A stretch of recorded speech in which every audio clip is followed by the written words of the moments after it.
You've mentioned in the past about always trying to operate from the living man, but after hearing today's conversation, certainly with the paperwork, it seems to be better to operate sooner from the office.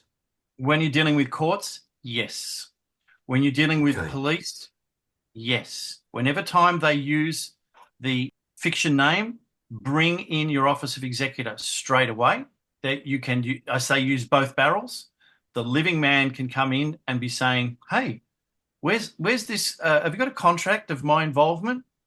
Because once you've got that there is no involvement from the living man can then raise the issue of whether there's a fraud going on or not, and hands the matter to the Office of Executor, which has already said, "Hey, we think there's a fraud going on." So you become two witnesses. Yeah, using both barrels. Thank you. And then second one, just on the Office of Executor. I've had a look into this. Can the Office of Executor uh, execute a lien, or is this only the living to the living? I look, there's nothing that no one can do or can't do. It's a question of whether it holds water or not. The Office of the Executor has a simple document, a cease and desist document that says if you operate as an executor de son tort, £1 million. If corporation, £10 million.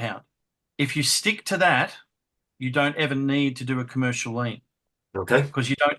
Commercial lien is sort of like you give someone an invoice, then you give them a follow-up, and then you give them a third one. That's how commercial lien process works. The Office of Executor doesn't work that way.